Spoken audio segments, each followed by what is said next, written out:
Praise the lord, అందరికీ వందనాలు. ఈరోజు మనం ఇక్కడ చెన్నైలో సెయింట్ థామస్ మౌంటైన్ దగ్గర ఉన్నాం. ఆయన ఇక్కడికి రావడానికి కారణం ఏమిటంటే సువార్త.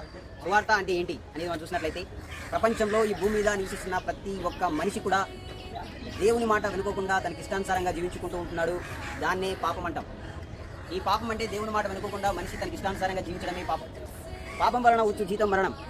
పాపానికి ఫలితం ఉంది. ఆ పాపానికి ఫలితం ఏంటంటే మరణం. మరణం తర్వాత ఉన్న మన ఆత్మ దేవుని యొక్క తీర్పులోకి వెళ్తుంది.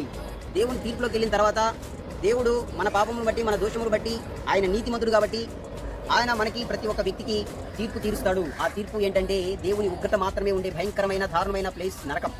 ఆ నరకానికి ప్రతి మనిషి పోవడానికి సిద్ధంగా ఉన్నాడు. దేవుడు ఒక పక్కన చూసుకున్నట్లయితే నీతిమంతుడు, ఆ నీతిని బట్టి ప్రతి మనిషికి శిక్ష విధించాడు. ఇంకొక రకంగా చూసుకుంటే దేవుడు ప్రేమమయుడు. ప్రేమించిన వ్యక్తి నశించిపోవడం ప్రేమించిన వ్యక్తికి ఇష్టం లేదు. అందుకనే ప్రేమించిన వ్యక్తి నరకంలో నుండి రక్షించడానికి దేవుడు చేసిన ప్రయత్నం, అవకాశమే రక్షణ. ఆయన ప్రేమమయుడు కాబట్టి మనల్ని ఎంతోగాని ప్రేమించాడు కాబట్టి మనం నశించిపోవడం ఇష్టం లేదు కాబట్టి మనకు ఒక అవకాశం ఇచ్చాడు.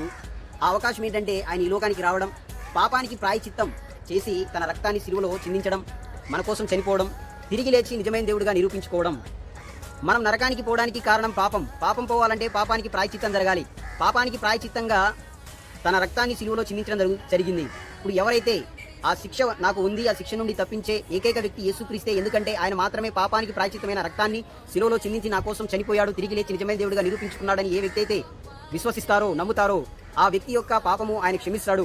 ఆ శిక్ష నుండి ఆయన తప్పించి ఆ శిక్షను కొట్టివేస్తాడు. ఇది ఆలోచించారా ఫ్రెండ్స్? దయచేసి ఆలోచించండి. మరణం ఎప్పుడు వస్తుందో తెలియదు. ఆ గొప్ప తీర్పులోకి మనం పోవడానికి సిద్ధంగా ఉన్నాం. దయచేసి యేసుక్రీస్తుని మీ సొంత రక్షకుడిగా, ఆ నరకం నుండి రక్షించే ఏకైక దేవుడిగా అంగీకరించినట్లయితే మీ పాపానికి విముక్తి కలుగుతుంది. ఆ నరక శిక్ష నుండి తప్పించబడతారు. శాశ్వతంగా యేసుక్రీస్తుతో ఆ దేవుని రాజ్యంలో మీరు పాలిభాగస్తులు అవుతారు. అలా ఉండాలని మనస్ఫూర్తిగా కోరుకుంటున్నాను. Thank you.